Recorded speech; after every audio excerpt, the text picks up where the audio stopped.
बिस्मिल्लाहिर्रहमानिर्रहीम। अस्सलाम वालेकुम। मेरे चैनल कहानियों की दुनिया में खुश आमदीद। मैंने जब से ये किराए का मकान लिया था, मुझे सोते वक्त अजीब सी आवाजें आती रहती थी, जिसकी वजह से मैं सो नहीं पाता था। एक अजीब सी बेचैनी से संग आ गया था, क्योंकि रात को मैं ठीक से सो ना पाता और सुबह उठकर मैं आइसक्रीम बेचने चला जाया करता, तो खड़े खड़े ही मेरी आंखें खुद ब खुद बंद होने लगती थी। एक रात मैं अपने घर में सो रहा था, जब मुझे किसी के जोर जोर से रोने की आवाजें आने लगी। मैं फौरन उठा, दरवाजा खोला तो मुझे कोई भी नजर न आ रहा था। ये घर अकेला था, जो 3 कमरों पर मुश्तमिल था। मैंने इधर उधर हर चीज छान मारी, मगर कोई भी नजर न आया। अब मेरा दिल खौफ से लरज रहा था, कहीं ना कहीं मेरे साथ कुछ गलत हो रहा था। फिर इस रात जब मैं सोया, एक जोरदार चीख से मेरी आंख खुल गई। मुझे सीढ़ियों पर किसी के भागने की आवाजें आने लगी। मैं इन आहटों को महसूस करता हुआ मैं जल्दी जल्दी से सीढ़ियों को पार करता ऊपर आया, तो जिस चीज से मेरा सामना हुआ, उसे देखकर मेरी रूह तक लरज गई, क्योंकि वो एक जख्मी लड़की थी। मेरा नाम अब्दुल कदीर है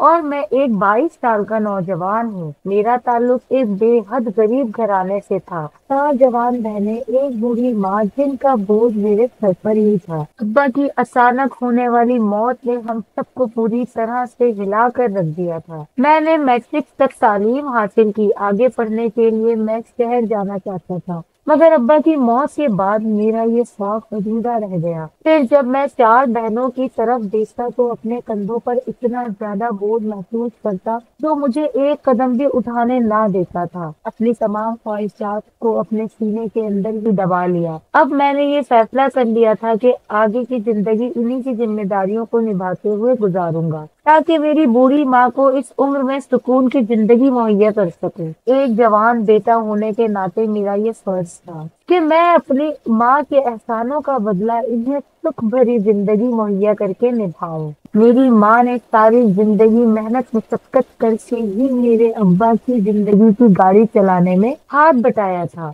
मैंने जब से होश संभाला था, अम्मा को सिलाई मशीन चलाते हुए देखा था। इकलौता बेटा होने के नाते अम्मा मुझे बेहद प्यार किया करती थी। सबसे अच्छी चीज वो मेरे लिए एक कोने में छुपा कर रख देती। मेरी बहनों को रूखी सूखी खिला देती, मगर मैं जो भी सालन पकता, उसमें से अच्छी बोटी अक्सर मेरी बहनें मेरे लिए निकाल कर रख देती। अक्सर मेरी बहनें अम्मा से इस बात पर गुस्सा करती कि अम्मा, भाई के लिए तो हर चीज अच्छी रख देती है, तो अम्मा इन्हें कहती कि तुम लोग तो अपने अपने घर चली जाओगी, यही मेरे बुढ़ापे का सहारा बनेगा। अम्मा की ये बात सुनकर मेरा दिल फख्र से खुश हो जाया करता था। अम्मा मुझे अपना सहारा मानती थी। मेरा नंबर बहनों में तीसरे नंबर पर था। 2 मेरी बड़ी बहनें थी, जबकि 2 मुझसे छोटी थी।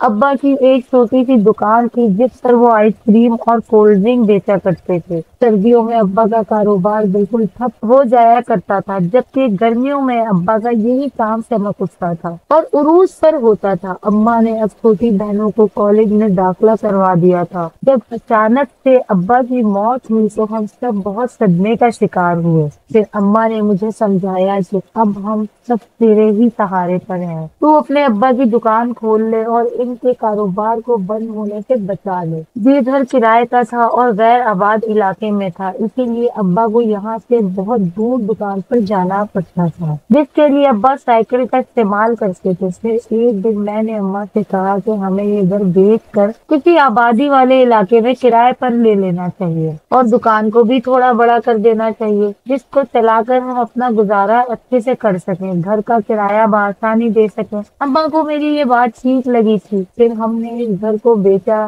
घर क्योंकि गैर आबादी इलाके में था और कच्चा था, इस वजह से कुछ खास रकम तो हमारे हाथ ना आई थी, मगर जितने भी पैसे थे, इन सब में हमने एक आबादी वाले इलाके में छोटी सी दुकान ले ली और घर किराए पर ले लिया। इस घर में एक अजीब बात ये थी कि वैसे तो ये घर पक्का था और 3 कमरों पर मुश्तमिल था। एक बड़ा सा टीवी लाउंज था, जिसमें सोफे वगैरह भी रखे हुए थे, मगर यूँ मालूम होता था जैसे कभी भी यहाँ कोई इंसान ना रहे। मेरा एक क्लास फेलो था, जिससे कहकर मैंने ये घर किराए पर लिया था। इसने 3 दिन बाद ही मुझे इस घर की चाबी दे दी थी। جبکہ میں نے اس سے مالک مکان کا کہا تو وہ کہنے لگا کرایہ تو مجھے دے دینا، میں خود ہی مالک مکان کو دے دوں گا، کیونکہ وہ میرے ابا کے دوست ہے اور ویسے بھی وہ کسی سے ملتے جلتے نہیں ہیں، ہمیشہ اپنے کاروبار کے سلسلے میں شہر سے باہر رہتے ہیں۔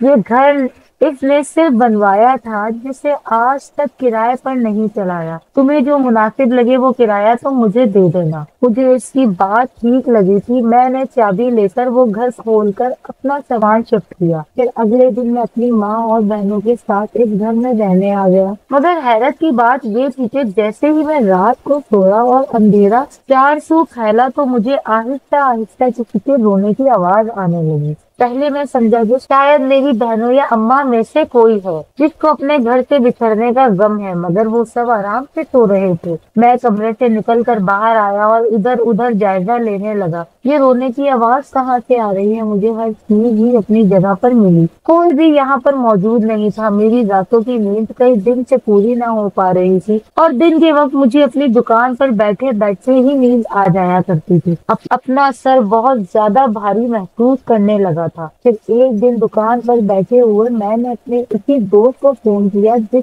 کے توسط سے میں نے یہ گھر کرائے پر لیا تھا۔ اس نے مجھ سے کہا کہ یہ سب کچھ تھکاوٹ کی وجہ سے ہو رہا ہے، تم کام کا زیادہ پریشر لے رہے ہو جس کی وجہ سے بے آرامی کے باعث تمہیں سب کچھ محسوس ہو رہا ہے۔ اکثر ایسا ہوتا ہے کہ نیند پوری نہ ہونے کی وجہ سے انسان کو غیر معمولی حرکات ہوتی دکھائی دیتی ہیں۔ اس نے کہا کہ تمہیں ایک ڈاکٹر کا نمبر دیتا ہوں، تم اس سے رجوع کرو۔ جب اس نے مجھے ڈاکٹر کا نمبر دیا، میں اگلے دن اس ڈاکٹر کے پاس گیا اور اسے اپنی ساری حالت کے متعلق بتایا۔ اس نے مجھے کچھ نیند کی دوائیں دی اور کچھ خوراک لکھ دی۔ اماں نے جب میرے ہاتھ میں دوائیں دیکھی تو بہت پریشان ہونے لگی۔ میں اماں اور بہنوں کو اس بارے میں کچھ بھی نہیں بتانا چاہتا تھا کیونکہ میرے پاس فی الحال دوسرا گھر بھی نہیں تھا اور اتنا جلدی میں بندوبست بھی نہیں کر سکتا تھا۔ یہاں کے آس پاس کے تمام گھر کرائے پر چلے ہوئے تھے، جو تقریباً سب لوگ ہماری ہی طرح دوسرے گاؤں سے آ کر ہی یہاں بسے ہوئے تھے۔ میں وہ دوائیں لے کر رات کو سو گیا، مجھے وقتی آرام آ جاتا مگر بے چینی اب بھی میرے دل میں گھر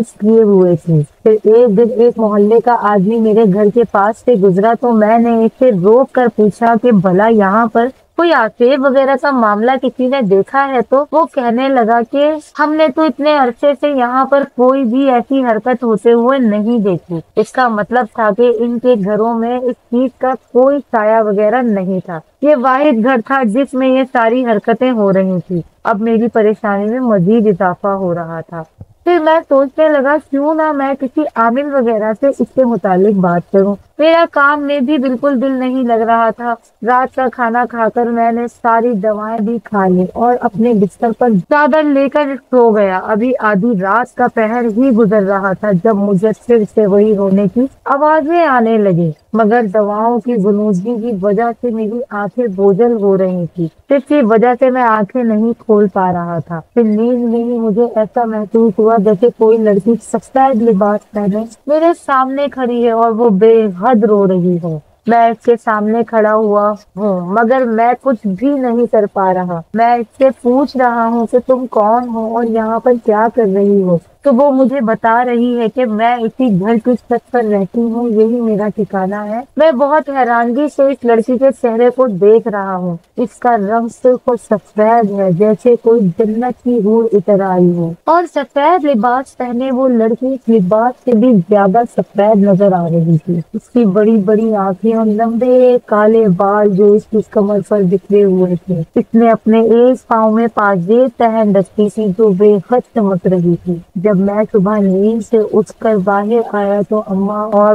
میری بہنوں نے ناشتہ کر لیا تھا۔ تبھی اماں چھوٹی سے بولی جاؤ بھائی کے لیے چائے بنا دو۔ میں بھی آ کر اماں کے آگے بیٹھ گیا۔ تب اچانک سے اماں نے میرے سر پر ہاتھ رکھا اور کہنے لگی کہ کیا بات ہے عبد القدیر، تمہاری آنکھیں اتنی لال کیوں ہو رہی ہیں؟ میں نے صرف آنکھیں لیے ہوئے اماں کی طرف دیکھا تو اماں کی حیرت کی انتہا نہ رہی۔ اماں اب گڑبڑانے لگی اور کہنے لگی تیری آنکھیں تو بے حد سرخ ہو رہی ہیں، تو کیا رات بھر سویا نہیں؟ وہ خواب دیکھنے کی وجہ سے میری آنکھیں اس قدر سرخ ہو چکی تھی میرا سر بھی بہت بھاری ہو رہا تھا، مگر روزی روٹی کے خاطر مجھے دکان پر بھی جانا تھا۔ اماں کہنے لگی کہ آج تو دکان کی چھٹی لے لے۔ میں اماں سے کہنے لگا کہ اماں، اتنی ساری آئس کریم میں نے منگوا کر رکھی ہیں، وہ خراب ہو جائیں گی۔ اماں کہنے لگی کہ اپنی صحت کا بھی ساتھ ساتھ خیال رکھو۔ میں اماں سے کہنے لگا آج ڈاکٹر کی طرف جاؤں گا، جس نے اماں کو یوں ہی دلاسا دے کر بات کو ٹال لیا تھا۔ چائے پی کر میں دکان کے لیے نکل آیا۔ میں دکان پر بیٹھا آتے جاتے لوگوں کو دیکھ رہا تھا، جن میں سے کچھ لوگ میری طرف آتے اور آئس کریم، جوس اور بوتل وغیرہ خریدتے۔ میں ان کی بات سن کر انہیں آئس کریم وغیرہ دے دیتا، مگر میرے منہ سے ایک لفظ تک نہیں نکل رہا تھا۔ میں بار بار اسی رات والے خواب کے بارے میں ہی سوچے جا رہا تھا، وہ لڑکی آخر کون اور کیوں رو رہی تھی۔ پھر میں نے سوچا کہ وہ اسی گھر کی چھت پر بیٹھی ہوئی ہوتی اور بتا رہی تھی کہ میں یہاں پر رہتی ہوں، شام کو جب میں گھر جاؤں گا تو اس چھت کا جائزہ ضرور کروں گا، شاید یہ آوازیں بھی مجھے وہیں سے آتی ہیں۔ یقیناً وہاں پر کوئی اور مخلوق آباد ہے۔ اس بات کا انکشاف تو مجھ پر ہو ہی چکا تھا کہ یہ کوئی انسان کی حرکت نہیں ہے، یہ یقیناً کوئی اور معاملہ ہے۔ اب مجھے اس معاملے کی تہ تک جانا تھا کہ آخر اس لڑکی کے ساتھ مسئلہ کیا پیش آیا ہے۔ سارا دن میرے دماغ پر یہی بات سوار رہی، اور پھر شام کو جب میں گھر آیا اور اوپر جانے کا تہیہ کر لیا، لیکن دل خوف سے مارے کانپ رہا تھا۔ مجھے سمجھ نہیں آ رہی تھی کہ اگر میں اوپر جا کر دیکھوں گا اور وہ لڑکی وہاں پر موجود ہوئی تو پھر میں کیا کروں گا۔ یہ بات سوچ کر ہی مجھے خوف کے مارے پسینہ آ رہا تھا، لیکن اتنے دنوں سے جو بے چینی اور پریشانی میں برداشت کی تھی، مجھے اب کسی نہ کسی طریقے سے اس بات کا سراغ لگانا تھا۔ آخر وہ لڑکی کون تھی اور بار بار مجھے خواب میں کیوں دکھائی دیتی ہے۔ میں کانپتے قدموں سے اوپر کی طرف بڑھنے لگا کہ اچانک پیچھے سے اماں نے آواز دے دی، بیٹا کیا بات ہے، اوپر اس وقت کیوں جا رہے ہو؟ اماں کی آواز ایک دم مجھے بہت تیز محسوس ہوئی کہ میں ڈر کر فوراً اچھل پڑا اور اماں سے کہنے لگا نہیں اماں، بس طبیعت ذرا گھبرا رہی ہے، اس لیے چھت پر جا رہا ہوں، ابھی کچھ دیر میں آ جاؤں گا۔ اماں کہنے لگی اتنے دنوں سے تمہاری طبیعت کچھ ٹھیک نہیں ہے، ابھی بھی تمہاری آنکھیں سرخ سی محسوس ہو رہی ہیں، لگتا ہے دوائیوں نے اثر نہیں کیا، تم اپنا ڈاکٹر بدل لو۔ اماں نے پریشانی کے مارے مجھے کہا تو میں سر ہلاتا ہوا اوپر آ گیا، تاہم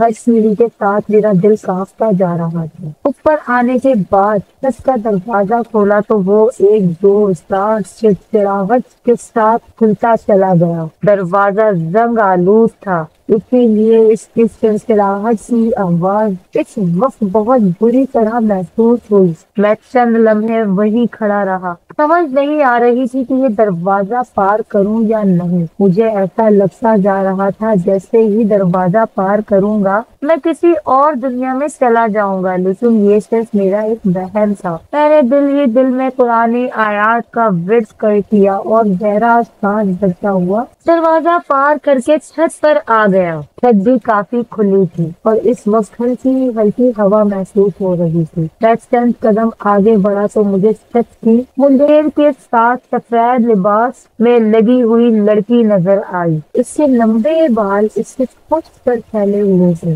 اور اس کا چہرہ منڈیر کے نیچے اس کی طرف جھانک رہا تھا۔ خوف کے مارے میرا دل اچھل کر حلق میں آ گیا اور میں اپنی جگہ پر کھڑے کا کھڑا رہ گیا۔ میں اسے پکارنا چاہتا تھا اور اس سے پوچھنا چاہتا تھا وہ کون ہے، لیکن ہمت نہیں ہو رہی تھی۔ سوچا یہاں سے واپس چلا جاتا ہوں، اور ابھی قدم بڑھایا ہی تھا کہ ایک دم وہ لڑکی مڑی اور میری طرف بڑھ کر کہنے لگی تم ایسے کیسے نیچے جا سکتے ہو؟ اس طرح کہنے پر میرے منہ سے ایک ہلکی سی چیز برآمد ہو گئی، تاہم میں نے خود پر قابو پایا اور اسے کہا میں بس تمہیں دیکھنے آیا تھا، تم یہاں پر کیا کر رہی ہو؟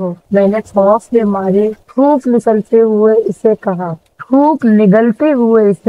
تو وہ بڑے عجیب سے انداز میں مسکرائی اور کہنے لگی میں تو یہی چھت پر ہوتی ہوں، اب یہ چھت ہی میرا نصیب لکھ دی گئی ہے۔ اس کے اس انداز پر میں خود بھی جیسے پریشان سا ہو گیا اور کہنے لگا آخر تم اس چھت پر کیوں ہو؟ کون ہو تم اور کیوں مجھے تنگ کر رہی ہو؟ मैं तुम्हारी वजह से कितनी रातों से सो नहीं सका, और फिर जिस तरह कल मेरे ख्वाब में आकर तुमने मुझे परेशान किया, मुझे समझ नहीं आ रही आखिर तुम मुझसे क्या चाहती हो। वो लड़की मेरी तरफ देखती रही और कहने लगी, मैं कैसी हूँ, मैं जानती हूँ तुम परेशान हो, लेकिन तुम नहीं जानते कि मैं कितनी परेशानी के बाद यहाँ तक पहुँची हूँ। तुम कुछ भी नहीं जानते, तुम भी एक मर्द हो और बाकी मर्दों की तरह जालिम और बेहिस हो जाओ। तुम यहाँ से दफा हो जाओ, इस लड़की ने गुस्से में चिल्लाते हुए कहा और साथ ही मुझे एक जोर का धक्का दे दिया। मैं सीढ़ियों की तरफ गिरते गिरते बचा। मैंने खुद को बहुत मुश्किल से काबू में किया और खौफ के मारे कांपता हुआ नीचे उतर आया। मैं किस तरह सीढ़ी उतरकर नीचे आया था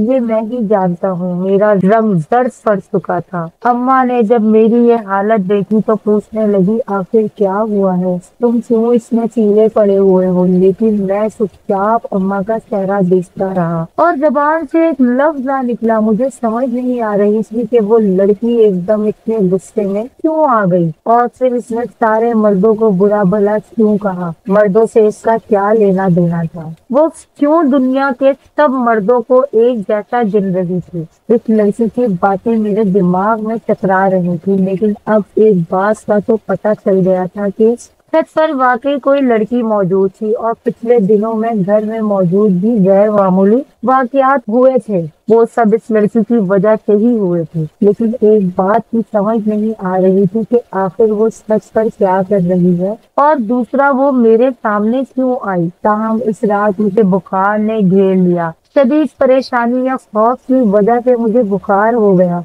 अगले दिन मैं चाहने के बावजूद भी दुकान नहीं खोल सका, क्योंकि अम्मा ने किसी तौर भी मुझे बिस्तर से उतरने नहीं दे रही थी, जबकि मैं दुकान पर जाना चाहता था, क्योंकि मुझे पता था कि इस तरह मेरा नुकसान भी हो सकता है। लेकिन अम्मा ने मुझे डांट डपट कर बिठा दिया और कहने लगी कि जिंदगी और सेहत से बढ़कर कोई चीज नहीं है, आराम से बैठे रहो, जब तक तबीयत ठीक नहीं हो जाती अब तुम्हें बाहर एक कदम भी नहीं निकालने दूंगी। अम्मा ने मुझे मोहब्बत से डांट कर लिटा दिया और मैं भी आंखें मूंद कर लेट गया। मुझे अब इस लड़की की परेशानी के साथ साथ अपने काम की भी परेशानी थी। अगर मैं आज दुकान पर नहीं गया तो फिर लाजमी बात है कि मेरा कुछ तो नुकसान होगा ही। लेकिन मैंने ये कहकर सारी बात अल्लाह पर छोड़ दी कि अल्लाह मालिक है, और चुपचाप आंखें मूंद कर लेट गया। बुखार से ठीक होने में मुझे 2 दिन लग गए थे, लेकिन कमजोरी अभी भी बाकी 2 दिन, क्योंकि दुकान भी बंद रही थी और काफी हर्ज हो चुका था। इसीलिए आज मैं अम्मा को बताए बगैर ही दुकान पर चला आया। दुकान पर मेरा काफी सामान खराब हो चुका था। मुझे आइसक्रीम के लिए दोबारा ऑर्डर बुक करवाना पड़ा। अब मेरे पास कुछ ही चीजें पड़ी हुई थी और इसमें भी कोई खास सेल नहीं हो रही थी। मैं खामोशी से सर झुकाए दुकान के काउंटर पर बैठा हुआ था, लेकिन बार बार ध्यान इस लड़की की तरफ ही जा रहा था जो अपनी कोई परेशानी मुझे बताना चाहती थी। लेकिन मुझे इस बात की भी समझ नहीं थी कि आखिर वो मुझसे क्या चाहती है। ताहम मैंने एक बात तो तय कर ली थी कि किसी दिन ऊपर जाकर मैं इससे तफसील से पूछूंगा आखिर इसका क्या मसला है और वो इस तरह क्यों भटकती फिर रही है। मैं 2 दिन तक तो काफी मसरूफ रहा और जैसे ही फुर्सत मैसर हुई तो मैं फौरन छत की सीढ़ियां चढ़ आया। छत पर वो वैसे ही मुंडेर से झांकती हुई दिखाई दी। आज भी इसके बाल इसकी पुष्ट पर फैले हुए थे और सफेद लिबास कदरे मैला सा हो रहा था। ऐसा लग रहा था जैसे वो काफी देर से वहीं पर खड़ी है। आज तो इसने मेरी तरफ रुख भी नहीं मोड़ा था। मैं चंद लम्हे इसके पीछे खड़ा बस इसे देखता रहा और फिर एक तरफ से मुखातिब किया और कहा, सुनो मेरी बात सुनो। मुझे इसका नाम तो नहीं पता था, लेकिन मैंने इस तरह ही काम चला लिया। वो मेरी बात सुनकर मुझे देखने लगी। मैंने इससे कहा, आखिर तुम इस छत पर क्यों रहती हो? तुम मुझे बता क्यों नहीं देती कि तुम मुझे क्यों तंग कर रही हो? क्या बात है, किस वजह से तुम यहाँ पर हो? मैंने जज होते हुए इस जिनजादी से पूछा तो वो चंद लम्हे मुझे देखती रही और फिर कहने लगी, मैं तुम्हें अपने बारे में क्या बताऊं? मैंने क्या क्या कुछ झेला है और क्या क्या कुछ बर्दाश्त किया है, तुम ये बात सोच भी नहीं सकते। इसने दुख भरे लहजे में कहते हुए मुझे देखा तो मैं खुद भी जैसे मलूल सा हो गया। میں نے इससे कहा दुनिया में बहुत सारे दुख है और दुख सुख देखने पड़ते हैं, लेकिन मुझे अंदाजा नहीं है कि आखिर तुम्हारे साथ ऐसा क्या गुजरा है जो तुम्हें इतना आजुर्दा रखता है और तुम यहाँ से जाना ही नहीं चाह रही हो। मैंने जिंदादी से पूछा तो वो चंद लम्हे मेरी तरफ देखती रही और फिर कहने लगी, हो तो तुम भी एक मर्द, मैं तुम्हारे ऊपर यकीन नहीं करती, लेकिन ना जाने क्या बात है, तुमसे बात करके फिर भी अच्छा लगा। जिंदादी की ये बात सुनकर मैं मुस्कुरा दिया और इससे कहने लगा, तुम मुझे अपने बारे में बताओ तो सही, मैं तुम्हारी मदद ना कर सका तो शायद तुम्हारे दिल का बोझ ही हल्का हो जाएगा। इस जिंदादी को मैंने कहा तो वो खामोश हो गई, लेकिन कुछ नहीं बोली और फिर चंद लम्हों बाद ही वहां से चली गई। मैं छत पर इधर उधर इसे ढूंढता रह गया। मुझे ऐसा लग रहा था जैसे आज वो मुझे अपने बारे में सब कुछ बता देगी, लेकिन इस लड़की के मुंह से एक लफ्ज नहीं निकला।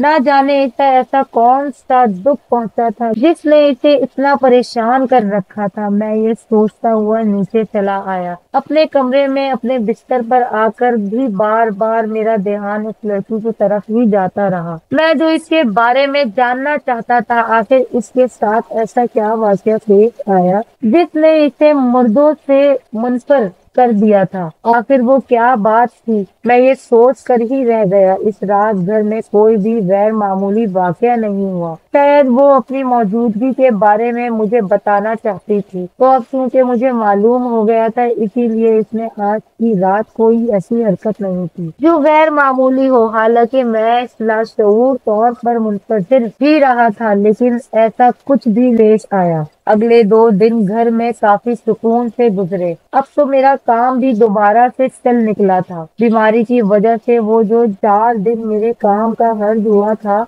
अब वो काफी बेहतर हो गया था। मैं अब काफी मुतमईन था और सेहत के हवाले से भी मेरी तबीयत अब काफी बेहतर थी। लेकिन एक शाम फिर घर में कुछ ऐसा हुआ है जिसने सबको हिला कर रख दिया। एक शाम मेरी छोटी बहन छत पर कपड़े फैलाने गई तो इसे वहां पर वही सफेद लिबास वाली लड़की दिखाई दी। इसके बाल इसकी पुष्ट पर फैले हुए थे और उसी तरह वो मुंडेर के ऊपर खड़ी थी। मेरी बहन ने जब इसे देखा तो वो खौफजदा हो गई और चिल्लाती हुई नीचे चली गई। मैं अभी घर दाखिल ही हुआ था जब इसे इस तरह चिल्लाते हुए देखा तो बेसाख्ता इसकी तरफ दौड़ा और पूछा, क्या हुआ, तुम ऐसे क्यों चिल्ला रही हो? मैंने हवास बाख्ता के आलम ने इससे पूछा। इसकी आंखें खौफ से फैली हुई थी, इससे बोला भी नहीं जा रहा था। इसने सीढ़ियों की तरफ इशारा करते हुए कहा, भाई वो वहां पर ये। कहते हुए वो मेरी बाहों में ही बेहोश होकर गिर गई। मैं घबरा गया और इसे फौरन उठाकर अंदर बिस्तर पर लेटाया और अम्मा से पूछा, अम्मा इसे क्या हुआ? तो अम्मा कहने लगी, मुझे तो कुछ मालूम नहीं, ये तो छत पर कपड़े फैलाने गई थी और वहां से ही चिल्लाती हुई नीचे भागी है, तभी तुम आ गए। अम्मा ने कहा तो मैं फौरन समझ गया कि यकीनन इसने इस लड़की को देख लिया होगा। मैं कुछ सोचते हुए बाहर की तरफ चला आया। अम्मा ने इससे ऊपर पानी के छींटे मारे तो थोड़ी देर बाद मेरी बहन को होश आ गया। ताहम वो अभी भी काफी खौफजदा थी। फिर इसने वही बताया जो मैं समझ रहा था। इसने छत पर इसी सफेद लिबास वाली लड़की को देखा था। ताहम मैंने इसे समझा दिया और कहा, घबराने वाली कोई बात नहीं है, तुम परेशान मत हो। वो हैरानी से मेरी तरफ देखती रही जबकि मैं इसे नजरें चुराता हुआ ऊपर छत पर आ गया और आज ये सोच कर ही छत पर आया था कि आज जो कुछ भी हुआ मैं इससे पूछ कर रहूंगा कि आखिर तुम यहाँ पर क्यों हो और क्या चाहती हो, इस तरह हमें परेशान कर रही हो। यही सोचता हुआ मैं छत पर आया तो वो छत के बीचों बीच जमीन पर बैठी हुई थी और इसकी आंखों में आंसू थे। इसके बाल इसके चेहरे पर गिर रहे थे। वो थोड़ी थोड़ी देर बाद अपने आंसू साफ करती और फिर दोबारा रोने लगती। मैं भी इसके थोड़े फासले पर इसके करीब ही बैठ गया और इसे कहा, देखो मैं अगर एक मर्द हूँ तो एक इंसान भी हूँ। शायद जिंदगी में कभी किसी मर्द ने तुम्हारे साथ कोई अच्छा सलूक किया हो। इसी मर्द के वास्ते तुम मुझे सच सच बताओ, मैं तुम्हारी मदद करना चाहता हूँ। आखिर तुम्हारे साथ क्या हुआ है जिसकी वजह से तुम इतनी परेशान हो और दुखी हो? मैंने इसे हौसला दिलाते हुए इससे पूछा। तो बदसूर हो रही थी اور بار بار اپنے آنسو صاف کر رہی تھی۔ میں چند لمحے بے بسی سے اسے دیکھتا رہا اور پھر کچھ دیر بعد وہ اپنے آنسو صاف کر کے جیسے ایک فاصلے پر بیٹھی اور کہنے لگی، تم جاننا چاہتے ہو آخر وہ کیا بات ہے جس نے مجھے مردوں سے اتنا منفر کر دیا ہے؟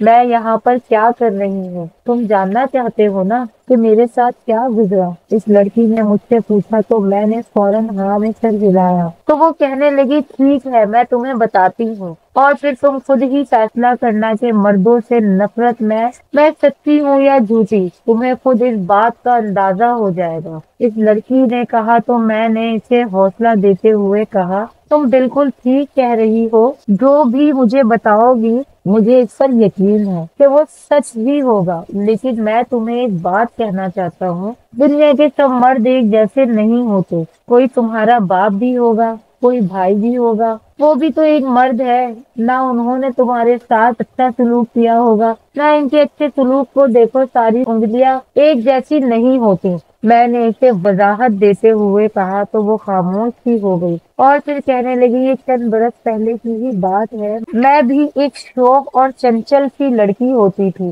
شرارتی نٹکھٹ تھی، جسے ٹک کر بیٹھنا نہیں آتا تھا، جو ہر وقت شرارتیں ہی کرتی رہتی تھی اور اپنی شرارتوں سے دوسروں کے ناک میں دم کیے رکھتی تھی۔ میں دو بھائیوں کی اکلوتی بہن تھی اور اس کے علاوہ اماں ابا کی بھی بے حد لاڈلی تھی۔ چونکہ میں گھر میں سب سے چھوٹی تھی اس لیے میرے نخرے بھی خوب اٹھائے گئے تھے اور پیار محبت کا تو کوئی شمار ہی نہیں تھا۔ میں اگر اپنے آپ کو دنیا کی خوش قسمت لڑکی سمجھوں تو یہ غلط نہیں ہوگا۔ میں اسی پیار محبت کی چھایا میں جوان ہوتی گئی اور اب ماں باپ کی محبت کے سائے تلے میں پلتی رہی۔ میں ساتھ ساتھ تعلیم بھی حاصل کر رہی تھی کہ انہی دنوں میں ہمارے گھر کے سامنے والے گھر کے اوپر والے پورشن میں ایک فیملی آ کر آباد ہوئی۔ ان کا ایک ہی بیٹا تھا اور وہ کافی خوبصورت اور جوان تھا۔ وہ کہیں پر نوکری کرتا تھا اور یوں ہی آتے جاتے اکثر وہ مجھے دکھتا تو گہری نگاہوں سے دیکھتا ہی رہتا۔ مجھے شروع میں بہت برا لگتا، اس کا انداز مجھے بہت عجیب سا لگتا، میں اپنے آپ میں ہی سمٹ کر رہ جاتی، لیکن پھر کچھ وقت گزرنے کے بعد مجھے اس کا انداز اچھا لگنے لگا۔ میں جیسے اس کی منتظر رہنے لگی، اس کی نگاہیں مجھے اچھی لگنے لگی اور پھر اس نے جب میرے انداز میں اپنائیت دیکھی تو اس نے مجھے ایک خط پھینکا۔ میں کاغذ کا وہ رخسہ دیکھ کر پریشان ہو گئی، میرے اوپر گھبراہٹ طاری ہو گئی کیونکہ آج تک میں نے کبھی ایسا نہیں کیا تھا، لیکن اب کیونکہ یہ پہلی بار تھا اسی لیے مجھ کو گھبراہٹ جلدی طاری ہو جاتی تھی۔ میں نے فوراً سے وہ کاغذ کا ٹکڑا اٹھا کر مٹھی میں بند کر کے اپنے دوپٹے میں چھپا لیا اور پھر اپنے کمرے میں آ کر دروازہ بند کر کے اسے پڑھا۔ اس لڑکی نے اپنی بے تابیوں کا حال لکھا تھا، اپنے دل کا حال دل کھول کر بتایا تھا۔ میں وہ پڑھ کر خوش ہو رہی تھی اور دل میں گدگدی سی ہو رہی تھی، میرے جذبات بھی اس سے کچھ مختلف نہیں تھے۔ میں نے بھی اسے فوراً ہی جوابی خط لکھ دیا۔ مجھے اس بات کا اندازہ ہی نہیں تھا کہ میں کیا کھیل کھیلنے جا رہی ہوں اور کون سے راستے پر چل نکلی ہوں۔ اس کے بعد تو پھر خط و کتابت کا سلسلہ شروع ہو گیا۔ وہ اکثر اپنا حال دل مجھے لکھ دیتا اور میں اپنے دل کی بات اسے کہتی، یوں ہماری محبت پروان چڑھنے لگی۔ اب ایک وقت آ گیا تھا کہ ہم ایک دوسرے کے بغیر رہ نہیں سکتے تھے۔ میں ہر وقت اس کے خیالوں میں گھری رہتی، پڑھائی سے بھی میرا دل اچاٹ ہو چکا تھا اور گھر بھی میں مکمل طور پر بیگانہ ہو چکی تھی۔ امی اکثر مجھ سے پوچھتی اور کہتی کہ تم کن خیالوں میں کھوئی رہتی ہو، آخر تمہاری توجہ کہاں ہوتی ہے، لیکن میں چپ چاپ ان کی شکل دیکھتی رہتی اور کچھ نہ بولتی۔ میں انہیں کیا بتاتی کہ محبت کے کون سے راستے پر چل نکلی ہوں۔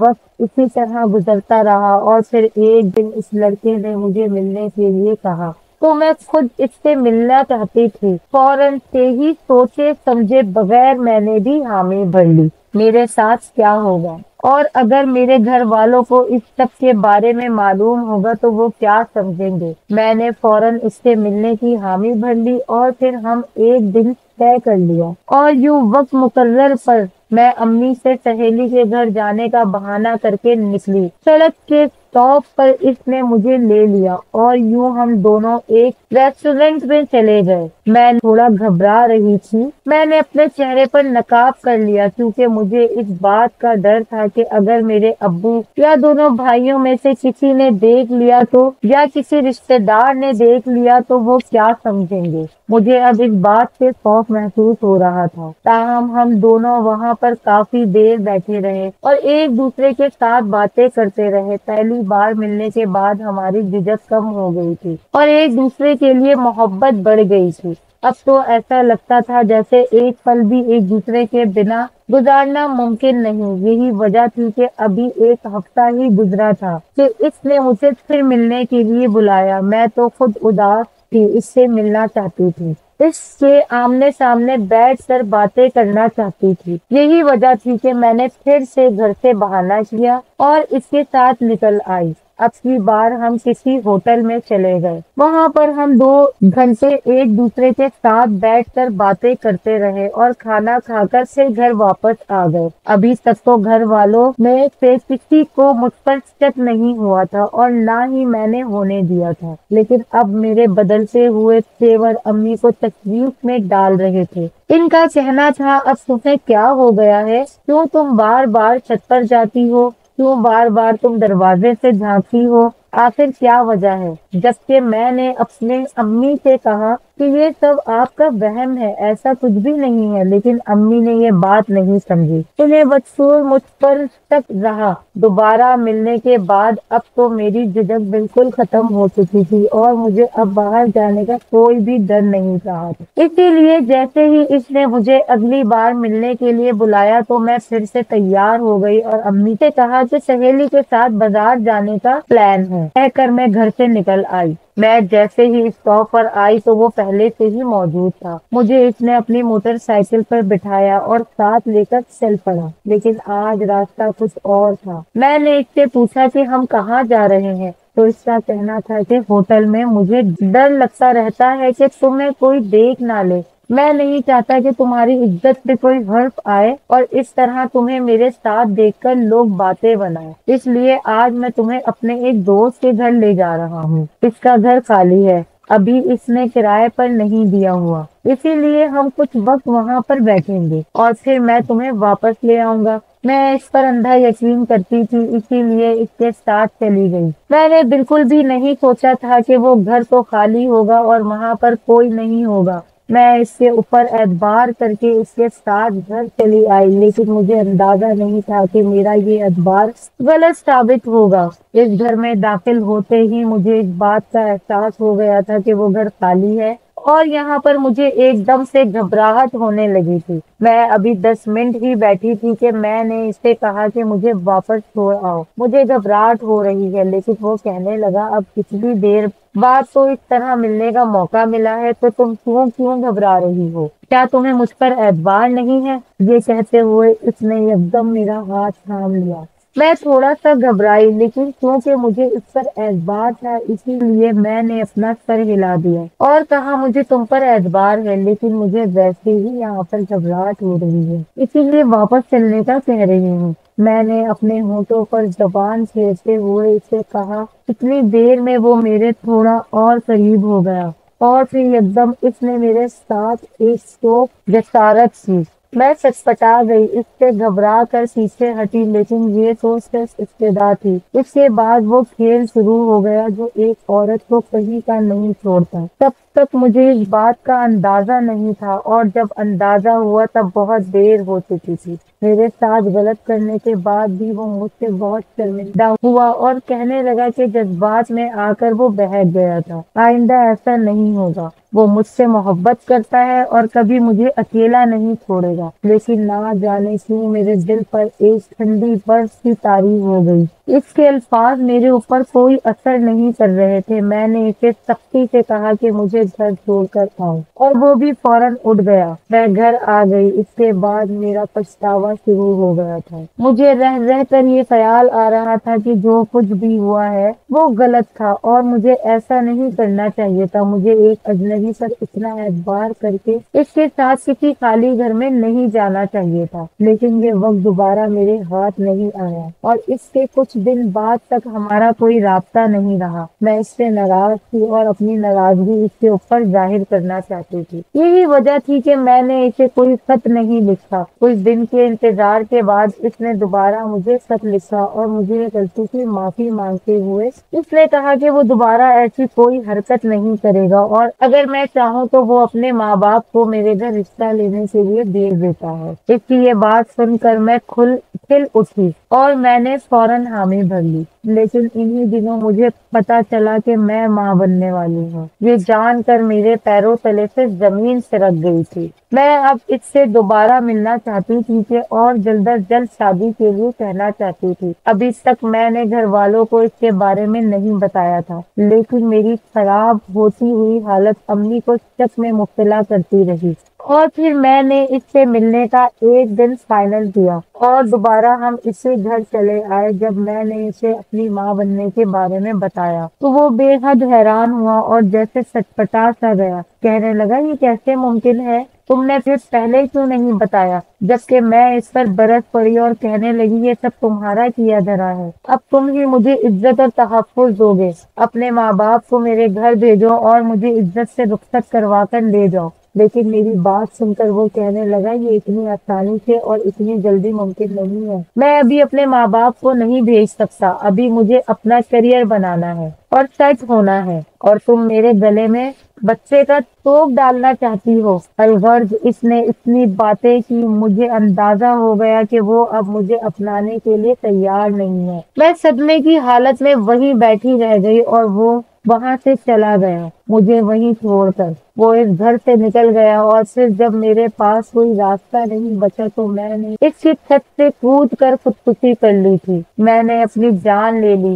इस दिन के बाद से मैं इसी घर में हूँ, यहीं भटकती फिरती हूँ और तकलीफ के साथ रह रही हूँ। मैं मुंतजिर हूँ कि आखिर कब वो यहाँ पर आए और मैं इससे अपना बदला लूं। इस लड़की ने अपनी दर्दनाक कहानी खत्म करते हुए कहा तो मैं ताज्जुब से इसे देखता रह गया और कहने लगा, मुझे बहुत अफसोस हुआ है तुम्हारी ये कहानी सुनकर। मुझे खुद अपने मर्द होने पर शर्मिंदगी हो रही है, लेकिन इसमें तुम्हारी भी गलती है। तुम्हें अपने माँ बाप को धोखा नहीं देना चाहिए था। तुम्हें एक गैर मर्द पर इतना भरोसा नहीं करना चाहिए था कि इसके साथ तन्हाई में मिलने के लिए चली आओ। तुम जानती हो ना, तन्हाई में मर्द और औरत का साथ आग का खेल होता है जो फौरन भड़क उठता है। तुम्हें चाहिए था कि तुम अपना ख्याल रखती, अपने आप को संभाल कर रखती हो, लेकिन अब जो कुछ हुआ हुआ वो बदला तो नहीं जा सकता। इसमें सरासर नुकसान तुम्हारा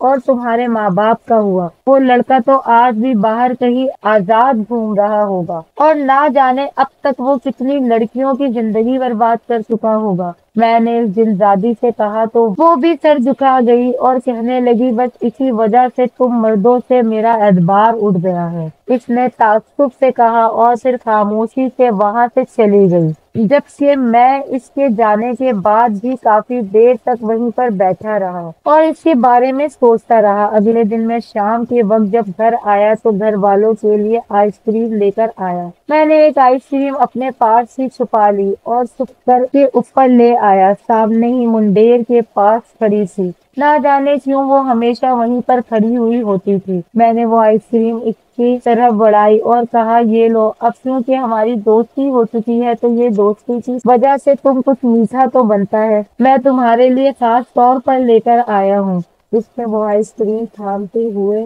मेरी तरफ बड़ी मस्कूर सी नजरों से देखा तो मैं मुस्कुरा दिया। बड़े शौक से वो आइसक्रीम खाने लगी और मैं दिलचस्पी से इसे देखता रहा। अब अक्सर ही ऐसा होने लगा।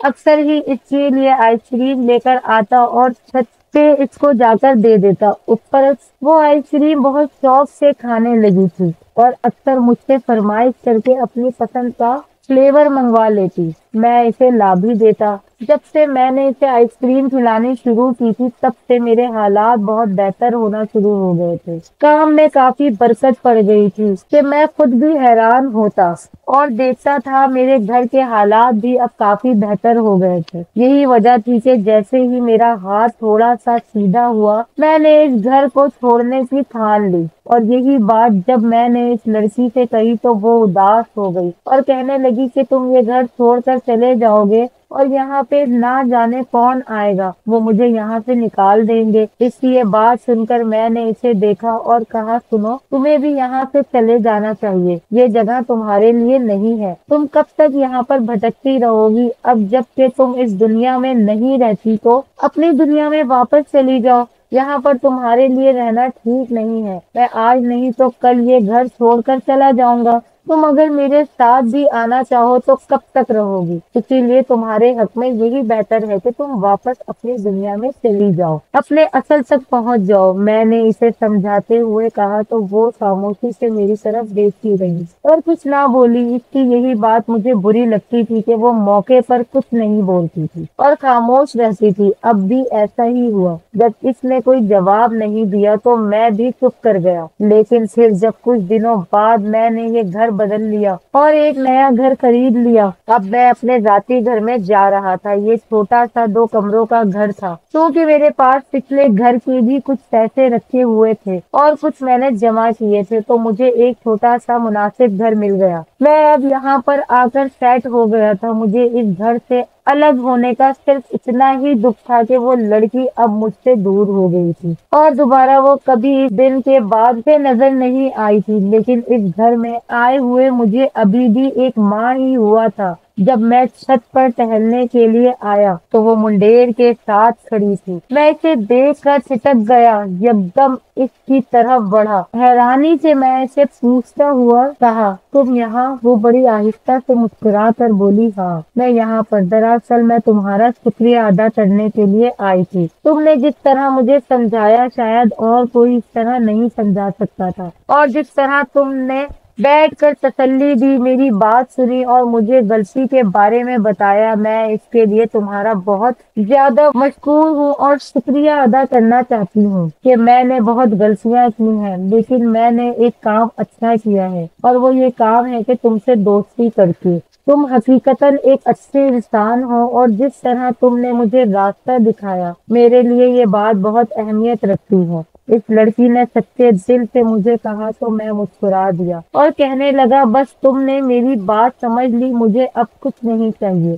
تم اپنا خیال رکھنا۔ میں نے مسکراتے ہوئے اسے کہا اور وہ بھی ایک دم روشنی بن کر ہوا میں اڑ گئی۔ میں کتنے ہی لمحے اسے دیکھتا رہا اور پھر بڑے بوجھل دل سے سیڑھیاں اتر کر نیچے آ گیا۔ آج اس لڑکی کو گئے ہوئے 3 برس ہو چکے ہیں۔ ان 3 برسوں میں مجھے اللہ نے بہت رزق دیا ہے۔ میری اب اپنی آئس کریم کی ایک فیکٹری ہے اور میں یہ سب سمجھتا ہوں کہ یہ صرف اور صرف اس دلدادی کی بدولت ہے۔ جس طرح اس نے میرے اوپر اپنی عنایت کی اور جس طرح اس نے میرے لیے یہ سب کیا، سچے دل سے اس کا مشکور ہوں۔ آج میں اپنے گھر میں بہت مطمئن ہوں اور خوش ہوں، اپنی 2 بہنوں کی شادی کر چکا ہوں جبکہ خود اپنے ذاتی کاروبار کا مالک بن چکا ہوں۔ زندگی بڑے اچھے طریقے سے گزر رہی ہے، مجھے اور کیا چاہیے؟ تاہم مجھے آج بھی اس لڑکی کے لیے بہت افسوس ہوتا ہے۔ اگر آپ کو میری یہ کہانی پسند آئی ہو تو ویڈیو کو لائک، شیئر اینڈ سبسکرائب کرنا